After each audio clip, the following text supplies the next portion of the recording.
ഇതുപോലൊരു ബോക്സിനകത്താണ് ഇൻഫിനിക്സിൻ്റെ ഇൻബുക്ക് Y2+ എന്ന് പറയുന്ന ലാപ്ടോപ്പ് വന്നിരിക്കുന്നത്. എനിക്കൊരു സന്തോഷമുള്ളൊരു കാര്യമുണ്ട്. അതായത് ഇൻഫിനിക്സ് ഇതുവരെ പുറത്തിറക്കിയിരിക്കുന്ന എല്ലാ ലാപ്ടോപ്പുകളും നിങ്ങളെ പരിചയപ്പെടുത്താനായിട്ട് അവർ അയച്ചു തന്നു എന്നുള്ളതൊരു വലിയ സന്തോഷം നൽകുന്ന കാര്യമാണ്. ഒറ്റ കൈ കൊണ്ട് എടുക്കാം. വളരെ ലൈറ്റ് വെയിറ്റ് ആയിട്ട് ഫീൽ ചെയ്തു. ലാപ്ടോപ്പിലേക്ക് വരാം.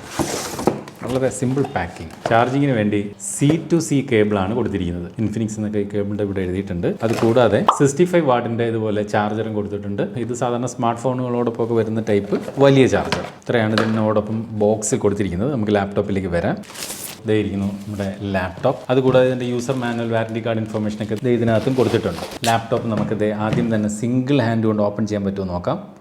Yes, very simple. ഇവിടെ ആയിട്ടാണ് ഇതിൻ്റെ പവർ ബട്ടൺ കൊടുത്തിരിക്കുന്നത്. ഇവിടെ ഇന്റൽ കോർ i3 വേരിയൻ്റ് ആണ് നമുക്ക് വന്നതെന്ന് പറയുന്നുണ്ട്. അപ്പോൾ ഇതാണ് ഇൻഫിനിക്സിൻ്റെ Y2+ എന്ന് പറയുന്ന ലാപ്ടോപ്പ്. ഈ ഒരു ലാപ്ടോപ്പിൻ്റെ പ്രത്യേകത എന്ന് പറയുന്നത് മെറ്റാലിക് ബോഡിയാണ് കൊടുത്തിരിക്കുന്നത്. അങ്ങനെ മെറ്റാലിക് ബോഡി കൊടുത്തിരിക്കുന്നതുകൊണ്ട് തന്നെ നല്ല വെയിറ്റ് ഫീൽ ചെയ്യുന്നുണ്ട്. കൃത്യമായിട്ട് പറഞ്ഞാൽ 1.76 kg ആണ് ഈ ഒരു ലാപ്ടോപ്പിൻ്റെ വെയിറ്റ്. ഇൻഫിനിക്സിൻ്റെ മുൻകാല ലാപ്ടോപ്പുകൾ പലതും കണ്ടിട്ടുള്ള ഒരു ഡിസൈനാണ് കൊടുത്തിരിക്കുന്നത്. അതുപോലെ ഈ ഒരു പർട്ടിക്കുലർ ബ്ലൂ കളർ വേരിയന്റും ഇൻഫിനിക്സിൻ്റെ മുൻകാല പല മോഡൽ ലാപ്ടോപ്പുകൾക്കും നൽകിയിട്ടുണ്ട്. ഇൻഫിനിക്സിൻ്റെ മൊബൈൽ ഫോണുകൾ ഈ അടുത്തിടെയായിട്ട് ഭയങ്കരമായിട്ട് ഞെട്ടിച്ചുകൊണ്ടിരിക്കുകയാണ് അവരുടെ പ്രൈസ് ടു വാല്യൂ റേഷ്യോ വെച്ച് നോക്കുമ്പോൾ. അതുപോലെ തന്നെയാണ് ഇൻഫിനിക്സിന്റെ ലാപ്ടോപ്പും. വളരെ മികച്ച പ്രൈസിലാണ് ഇവർ ലാപ്ടോപ്പും സെല് ചെയ്യുന്നത്. ഇതിന്റെ ഇട സൈഡിലേക്ക് നോക്കുമ്പോൾ ഇവിടെ HDMI port, USB port, USB Type-C charging port തുടങ്ങിയവ കാണാം. ഫ്രണ്ടിലേക്ക് വരുമ്പോൾ പ്രത്യേകിച്ചൊന്നുമില്ല. വല സൈഡിലേക്ക് വരുമ്പോൾ ഇതുപോലെ മൈക്രോ SD കാർഡ് സ്ലോട്ട്, വീണ്ടും രണ്ടാമത് Type-C ചാർജിംഗ് പോർട്ട്, അതുപോലെ ഇവിടെ ഒരു 3.5mm ഓഡിയോ ജാക്ക്, അതുപോലെ വീണ്ടും ഒരു USB പോർട്ട് തുടങ്ങിയ കാര്യങ്ങൾ നമുക്ക് കാണാം. ആ ഒരു മെറ്റാലിക് ഫിനിഷ് കൊടുത്തിരിക്കുന്നതുകൊണ്ട് തന്നെ മൊത്തത്തിൽ ലാപ്ടോപ്പിന് നല്ലൊരു ബിൽഡ് ക്വാളിറ്റി ഫീൽ ചെയ്യുന്നുണ്ട്. അതുപോലെ താഴെ ഈ കാണുന്ന 2 ഏരിയ ആണ് ഇതിന്റെ ഒരു സ്പീക്കർ ഔട്ട് എന്ന് പറയുന്നത്. ഇങ്ങനെ 4 നല്ല കട്ടിയുള്ള ബുഷിനകത്താണ് ഈ ഒരു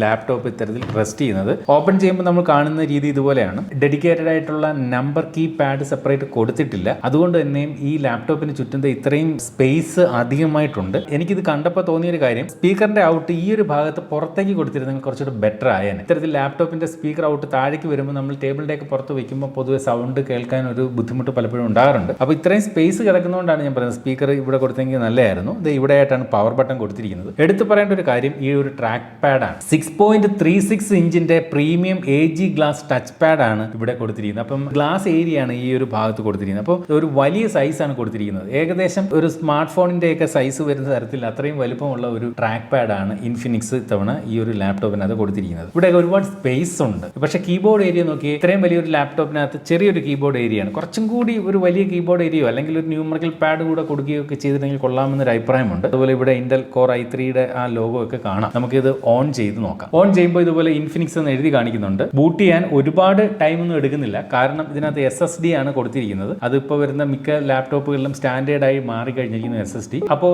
ഇതിന്റെ ഡെസ്ക്ടോപ്പിലേക്ക് ബൂട്ട് ചെയ്ത് വന്നു. ഇതിന്റെ ഡിസ്പ്ലേ പറ്റി പറഞ്ഞു കഴിഞ്ഞാൽ, ഡിസ്പ്ലേക്ക് ചുറ്റുമുള്ള ഈ ഒരു ബെസൽ ഒരല്പം താരതമ്യേന കൂടുതലാണെന്ന് കാണുന്നുണ്ട്. ഇതിന്റെ വ്യൂയിങ് ആംഗിൾ അത്ര പെർഫെക്റ്റ് എന്നൊന്നും പറയാനില്ല. സൈഡിലേക്ക് വരുമ്പോൾ കളർ ഈ പറഞ്ഞ ആ ഒരു വ്യൂയിങ് ആംഗിൾ ചെറിയൊരു പ്രശ്നം ഫീൽ ചെയ്യുന്നുണ്ട്. എന്ന് വെച്ചാൽ അത്ര ഹൈ ക്വാളിറ്റി ഡിസ്പ്ലേ ഒന്നും അല്ല ഈ ഒരു ലാപ്ടോപ്പിന് കൊടുത്തിരിക്കുന്നത്. ഓർക്ക് ഇതൊരു വളരെ ബജറ്റ് ഫ്രണ്ട്ലി ആയിട്ടുള്ള ലാപ്ടോപ്പാണ്. ഈ ഒരു ലാപ്ടോപ്പിന്റെ പ്രൈസ് പോയിന്റിൽ മികച്ച ഒരു ഡിസ്പ്ലേ കൊടുത്തിരിക്കുന്നു എന്ന് വേണം പറയാൻ. 15.6 ഇഞ്ചിന്റെ IPS ഡിസ്പ്ലേ ആണ് ഈ ഒരു ലാപ്ടോപ്പിന് അത് നൽകിയിരിക്കുന്നത്. മാത്രമല്ല ഈ ഒരു ലാപ്ടോപ്പിന് ഫുൾ HD റെസൊല്യൂഷൻ കൊടുത്തിട്ടുണ്ട്. എന്നാൽ ഹയർ റിഫ്രഷ് റേറ്റുകളൊന്നും അങ്ങനെ കൊടുത്തിട്ടില്ല. അതുപോലെ ഈ ഒരു ലാപ്ടോപ്പിന്റെ ഡിസ്പ്ലേയുടെ ബ്രൈറ്റ്നസ് എന്ന് പറയുന്നത് മാക്സിമം 260 നിറ്റ്സ് ആണ്. ഇൻഡോർ ലൈറ്റിംഗിൽ ഓക്കെ ആണ്, 260 നിറ്റ്സ് കുഴപ്പമില്ല. ഇപ്പോൾ ഈ ഇത്രയും ലൈറ്റിൽ പോലും ഇതിന്റെ ഡിസ്പ്ലേ ഓക്കെയാണ്. ഔട്ട്ഡോർ ബ്രൈറ്റ് ലൈറ്റിലേക്ക് എത്രത്തോളം വിസിബിൾ ആയിരിക്കും ഇതിന്റെ ഡിസ്പ്ലേ എന്നുള്ളത് ഒരു പ്രശ്നമാണ്. പക്ഷേ ഓർക്ക് എപ്പോഴും നമ്മൾ ലാപ്ടോപ്പ് ഒരു 90% യൂസ് ചെയ്യുന്നത് ഇൻഡോർ പർപ്പസിനായിട്ടാണ് അല്ലേ. അതുപോലെ ഇതിന്റെ ഡിസ്പ്ലേയുടെ ഈ ഒരു ഭാഗമൊക്കെ ഓക്കെ. അതുപോലെ ഈ ഒരു ലാപ്ടോപ്പ് മാക്സിമം നമുക്കിത് ഇത്രയും ആംഗിളിലാണ് നമുക്കിത് ഇത്തരത്തിൽ ഓപ്പൺ ചെയ്യാൻ സാധിക്കുന്നത്.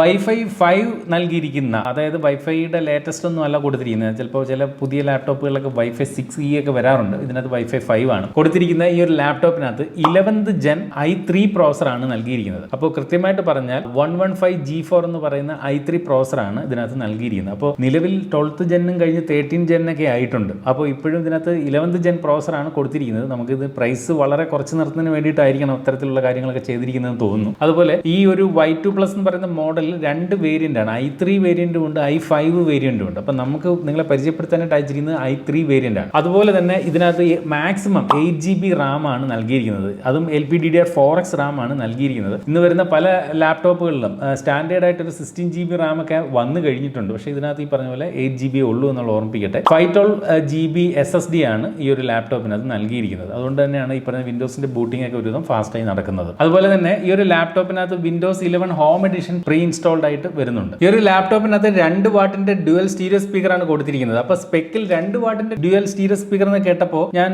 വെച്ചു സൗണ്ട് എത്ര കേൾക്കാൻ ഇതിനകത്തുനിന്ന് സത്യത്തിൽ മനസ്സിൽ തോന്നി. പക്ഷേ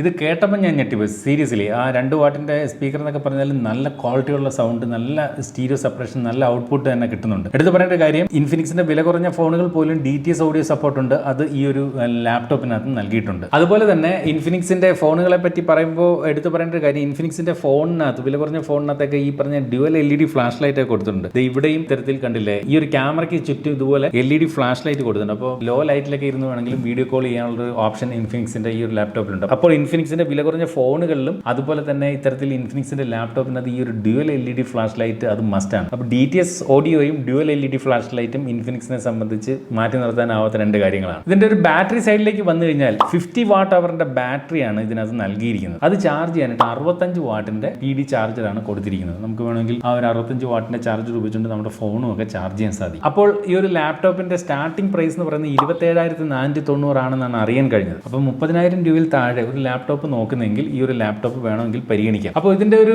പ്രത്യേകത എന്ന് പറയുന്നത്, ഇത് ഭയങ്കര പവർഫുൾ ഒന്നുമല്ല. i3 ആണ്, ഈ പറഞ്ഞ 8GB റാം ആണ്, 512GB SSD ആണ്. അപ്പോൾ ആ ഒരു തരത്തിൽ ഡെഡിക്കേറ്റഡ് ഗ്രാഫിക്സ് കാർഡൊന്നും ഇല്ല. അപ്പോൾ ഒരു ഓഫീസ് വർക്ക് ഒക്കെ ചെയ്യുന്നതിന് ഈ പറഞ്ഞ ഭയങ്കര സ്പെക് ഒന്നും വേണ്ട. പഠിപ്പിക്കുന്ന അധ്യാപകർക്ക്, പഠിക്കുന്ന കുട്ടികൾക്ക് ഇല്ലേ, MS office, Word, Excel, PowerPoint അങ്ങനെയുള്ള ലൈറ്റ് ആയിട്ടുള്ള കാര്യങ്ങളും ഓഫീസ് വർക്കുകളും ഒക്കെ ചെയ്യുന്നതിന് നമുക്ക് വേണമെങ്കിൽ ഈ ഒരു ലാപ്ടോപ്പ് ഉപയോഗിക്കാം. ഞാൻ ഇൻഫിനിക്സിന്റെ പല ലാപ്ടോപ്പിന്റെ വീഡിയോ ചെയ്യുമ്പോൾ അതിന്റെയൊക്കെ താഴെ ആളുകൾ എഴുതിയിട്ടുള്ള ചില കമന്റുകൾ കൂടി ഇവിടെ പറയാതെ പോകുന്നത് ശരിയല്ല. ഇൻഫിനിക്സിന്റെ നമ്മുടെ തന്നെ വീഡിയോ കണ്ടിട്ട് പലരും ലാപ്ടോപ്പുകൾ വാങ്ങിയിട്ടുണ്ട് എന്ന് പറഞ്ഞു. പക്ഷേ കംപ്ലൈൻസ് വന്നതായിട്ട് പലരും അത്തരം വീഡിയോകളുടെ താഴെ കമന്റ് എഴുതി കണ്ടിട്ടുണ്ട്. എല്ലാവർക്കും ഒന്നുമില്ല, വളരെ കുറച്ച് പേർക്ക് കംപ്ലൈൻസ് വരുന്നുണ്ട്. ഇവരുടെ സർവീസ് അത്ര ബെറ്റർ അല്ല എന്നൊരു അഭിപ്രായവും ആളുകൾ കമന്റിലൂടെ പറഞ്ഞ് ഞാൻ അറിയുന്നുണ്ട്. ഞാൻ ഇതുപോലെ റിവ്യൂ ഇട്ട് വരുന്നു, നമ്മൾ അതിന്റെ പ്രധാനപ്പെട്ട കാര്യങ്ങൾ എന്തൊക്കെയെന്ന് പറയുന്നു എന്നല്ലാതെ ഇത് ദീർഘകാലം ഉപയോഗിക്കുന്നില്ല. അതുകൊണ്ട് തന്നെ ഇത് എൻ്റെ ഇരിക്കുന്ന ഒന്നും കംപ്ലൈന്റ് വന്നിട്ടുമില്ല. ഇവരുടെ സർവീസ് എങ്ങനെയാണെന്നൊന്നും അറിയില്ല. എന്ത് തന്നെയായാലും വില കുറച്ചാണ് ഇവർ ഈ ഒരു ലാപ്ടോപ്പ് വിൽക്കുന്നത്. അപ്പോൾ നിങ്ങൾ നമ്മുടെ വീഡിയോ കണ്ട് ഏതൊരു പ്രോഡക്റ്റ് വാങ്ങുന്നെങ്കിലും, വാങ്ങാൻ ആരെയും നമ്മൾ ഒരു വീഡിയോയിലും പറയത്തില്ല ഈ ഒരു പ്രോഡക്റ്റ് വാങ്ങൂ എന്ന് ഒരു വീഡിയോയിലും പറയത്തില്ല. അങ്ങനെ വാങ്ങണമെങ്കിൽ നിങ്ങൾ കൃത്യമായിട്ട് അതിൻ്റെ സർവീസും അതിൻ്റെ ഡീറ്റെയിൽസും ഒക്കെ അന്വേഷിച്ച് നിങ്ങൾ സാറ്റിസ്ഫൈഡ് ആയതിനു ശേഷം മാത്രമേ ഒരു പ്രോഡക്റ്റ് വാങ്ങാവൂ എന്ന് വീണ്ടും ഓർമ്മിപ്പിക്കട്ടെ. അപ്പോൾ ഇതുപോലെ മനോഹരമായിട്ടുള്ള മറ്റൊരു പ്രോഡക്റ്റിന് വിശേഷമായിട്ട് നമുക്ക് അടുത്ത വീഡിയോയിൽ വീണ്ടും കാണാം. അതുവരെ സ്റ്റേ സേഫ്, ബൈ.